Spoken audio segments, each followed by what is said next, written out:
Querida irmã, querido irmão, estamos concluindo o módulo 2, concluímos já a parte teórica, que é o módulo que fala do panorama dos evangelhos, e agora a gente vai entrar aqui na parte B desse módulo 2, digamos assim, que são algumas atividades de fixação para que a gente possa memorizar, possa clarear um pouco esse conteúdo na nossa mente, tá, queridos? Então, vamos passar aqui.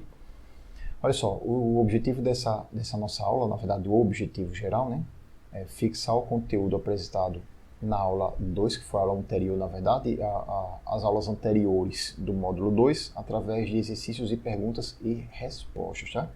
Esse é o objetivo geral da nossa aula. Não tem um objetivo específico, que é apenas um geral. A gente tratou sobre o panorama do Antigo Testamento, nas aulas anteriores. Então, isso aqui está a nossa pesca, a nossa cola, tá? Grava aí, fixa aí a nossa cola. Vamos lá, vamos passar agora. Cite os nomes das lacunas em branco. Não precisa ser igual, é só para a gente ter uma noção. Vamos lá, tá aí 2091 a.C.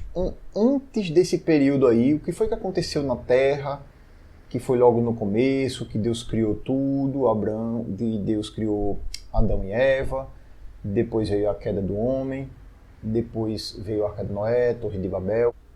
Lá no começo, lá no princípio, foi o período do princípio. Foi o princípio.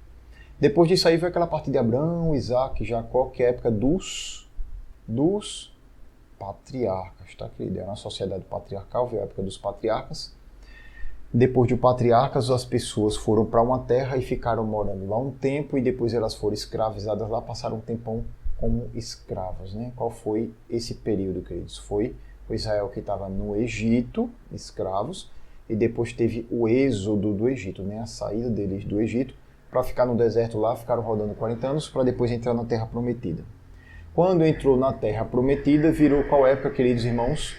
Ali em aproximadamente 1500, aqui está 1446 a.C., ali em torno de 1500 a.C., digamos assim, foi a época de Canaã e os juízes. Então foi a época dos juízes, né, na terra, e as pessoas eram governadas por Deus, reinadas por Deus, e Deus levantava juízes de época em época, principalmente na época que o povo estava nos caminhos errados, né, nos caminhos contrários aos caminhos do Senhor. Vinha um inimigo, saía da proteção de Deus, o inimigo atacava, atingia, as pessoas clamavam ao Senhor, Deus levantava um juiz para libertar o povo, né? Aconteceu isso com Eude, com Gideão, de Sansão, né, dentre outros juízes. Depois da época dos juízes, o povo clamou a Samuel por um rei, queridos. Então veio a época do reino. Tanto o Reino Unido, que foi esse do início, assim como depois do Reino Unido, o reino que não é unido é o reino dividido, né? Então o Reino Unido, que foi ali com Saul, Davi e Salomão. Depois o reino dividido, que foi com Robão, filho de Salomão, no reino do sul, o reino de Judá. E Jeroboão, reinando no reino do norte, ou o reino de Israel, né?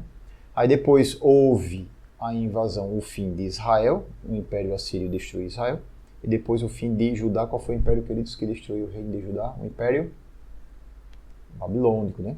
Império Babilônico. E aí depois teve os persas que dominaram a Babilônia, o povo tinha sido levado cativo para a Babilônia, e depois que os persas dominaram a Babilônia, o que foi que aconteceu com as pessoas? Os hebreus, os israelitas que estavam lá na Babilônia, voltaram para suas terras, né? Foi a época do cativeiro e restauração, a reconstrução dos muros, a reconstrução do templo, a releitura da lei, aquela parte de Êxodo e Neemias, né, principalmente. E esse último é o que, meus queridos irmãos? Período interbíblico ou intertestamentário, período que muitos chamam de 400 anos de silêncio, desde o último profeta até o próximo profeta, que seria o profeta João Batista. Muito bom. Qual era o nome desse império? Olha só, tem o nome Grécia ali. É alguém da Grécia que dominou todo mundo. É o Império Grego, né? O Império Grego também era chamado de Império Macedônico. O terceiro Império Macedônico, ou Império Grego, que era o Alexandre o Grande, tá? Alexandre o Grande. Olha só, como é o nome desse império? Um império que está circundando todo o mar Mediterrâneo, dominou o Egito, dominou Israel, dominou a Grécia, dominou a parte da Espanha, da França, circundou o mar Mediterrâneo e chamava o mar Mediterrâneo de Mare Nostrum, Mar Nosso, né? Era um laguinho para eles. É o Império Romano, né? Esse é o Império Romano, tá? Esse é o romano, o outro era o Império Grego. Próxima pergunta. Qual mar era considerado um laguinho dos romanos, entre aspas, que é um mar gigante, né? Será que era o Oceano Atlântico? Ah, não. É o Mar Mediterrâneo, né? Ou Mar Grande, ou Mar Mediterrâneo, que é esse mar daqui que a gente está vendo, que a gente já estudou sobre ele, tá? Gigantão. É o mar que está encostado lá em Israel também, que a gente já estudou logo no começo do mapa, Mar Grande ou Mar Mediterrâneo. Por que Mar Grande ou Mar Mediterrâneo? Porque Mar Mediterrâneo é um nome que aparece nos mapas. Olha aqui esse aqui, ó, Mar Mediterrâneo, tá pequenininho aqui, mas dá para ver. E Mar Grande, eu nunca vi um mapa com o nome Mar Grande, verdade. Mar Grande aparece na Bíblia, por exemplo. Aquela visão que Daniel teve dos 4 seres viventes surgindo da água e tal, foi no Mar Grande, que é o Mar Mediterrâneo. Só que na Bíblia aparece como Mar Grande. Então esse aqui é o mar.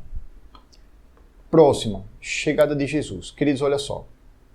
Ao lado, seguem 4 dentre algumas circunstâncias que favorecem para a denominada... Olha as circunstâncias. Expectativa para a chegada de um Messias por parte dos judeus, por causa da opressão do Império Romano. A língua grega que estava praticamente universalizada. As estradas romanas e a Pax Romana. Então, foram 4 dos principais aqui motivos, circunstâncias que favoreceram para o quê?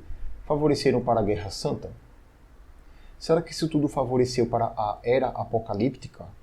Será que essas circunstâncias favoreceram para a Revolução Brasileira?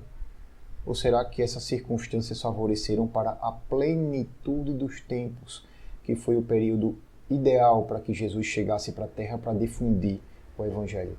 Qual é a alternativa? A, B ou C ou D? É a letra D de dado, né?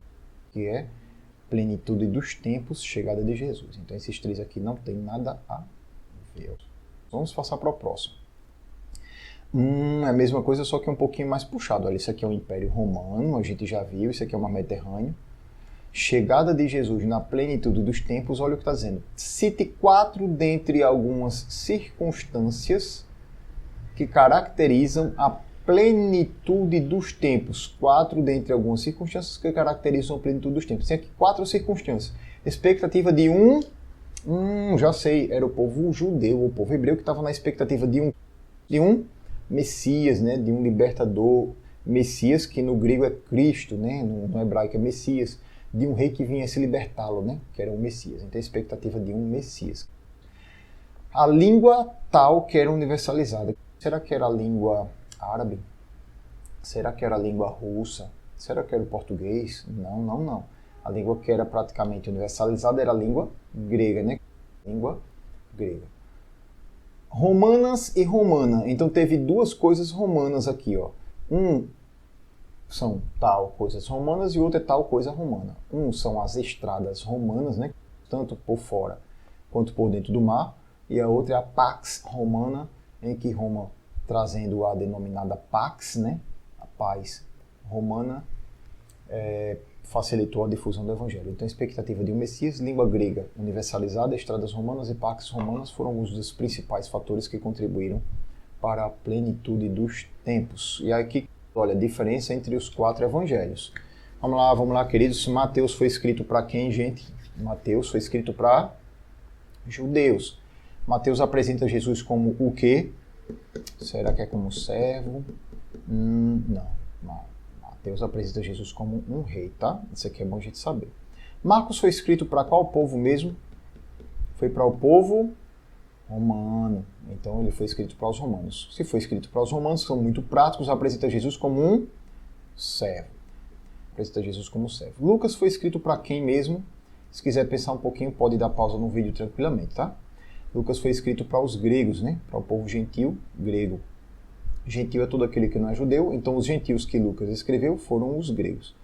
E apresenta Jesus como o quê? Filho do homem, né? Aquele caráter humano que a gente viu na aula anterior. João foi escrito para qual povo? Será que foi para os brasileiros? Será que João escreveu para algum povo que não era judeu, romano ou grego, porque também queria ouvir? Na verdade, ele escreveu para a igreja, né? Qualquer um que fosse da igreja, independente de romano, de grego ou de judeu, foi de Cristo ou da igreja, e apresenta Jesus como o Filho de Deus. E Mateus, Marcos, Lucas e João são simbolizados por quais figuras? Muito bom. Mateus por um leão e Marcos simbolizado por o quê? Por um animal de carga, né? Um touro, um boi. Lucas é simbolizado por qual imagem, geralmente?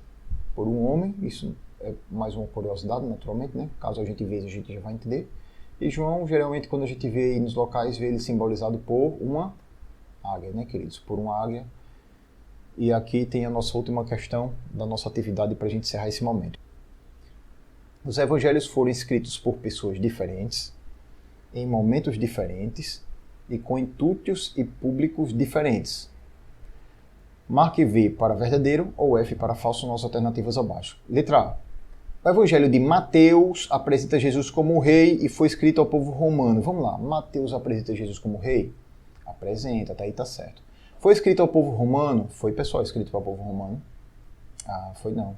Mateus foi escrito para o povo judeu, né? Então essa questão aqui está verdadeiro, mas aqui dizendo que é romano, ela é falsa. Vamos para a letra B. O Evangelho de Marcos apresenta Jesus como Filho de Deus. Tá certo isso aqui, gente? Marcos como Filho de Deus? Marcos apresenta Jesus como um servo, né? Quem é que apresenta Jesus como Filho de Deus? É o Evangelho de João. É representado por um touro? Marcos é representado por um touro, mas não apresenta Jesus como Filho de Deus, então essa alternativa está falsa. O Evangelho de Lucas foi escrito para os gregos. Até aí está verdadeiro? Tá, até aí está verdadeiro. O Evangelho de Lucas foi escrito aos gregos, certo? Por enquanto. Representa Jesus na figura de uma águia. Lucas é representado por uma águia. Lucas é representado por um homem, que apresenta Jesus como o filho do homem. Então, águia, isso aqui é João. Então, essa alternativa é falsa, tá? Letra D. O Evangelho de João foi escrito para a igreja. Até aqui tá certo, meus irmãos? Tá? O Evangelho de João foi escrito para a igreja. E representa Jesus na figura de um leão? Não, queridos, leão não. Leão é o Evangelho de Mateus, né? O Evangelho de João geralmente é representado por uma águia. Letra E. O Evangelho de Mateus foi escrito para os judeus. Certo, correto. Mateus foi escrito para os judeus. Marcos representa Jesus na figura de um homem. Ah, não. Geralmente quem é representado por um homem é o Evangelho de Lucas. Marcos, ele é representado por um touro. Então essa alternativa já é falsa. E Lucas o apresenta como filho de Deus também. Não, Lucas apresenta Jesus como filho do homem. Quem apresenta Jesus como filho de Deus é o Evangelho de João. Todas as alternativas estão falsas. Todas elas têm algum erro. Se elas estão falsas, elas estão erradas, né? Se elas têm erros, elas estão falsas e naturalmente não estão verdadeiras. Isso que eu quis dizer. Queridos, vamos acabando nossa aula aqui. Vamos encerrando essa aula de atividades. Estamos praticamente no fim do nosso módulo 2, tá? Então, se você teve alguma dúvida até então, volte e recapitule. Mas eu acredito que essa parte teórica com essa atividade já deu uma clareada, né, muito boa nessa parte. Espero muito que isso aí com certeza tenha contribuído para os queridos irmãos até então, tá? Então, vamos seguindo sequência. Jesus abençoe.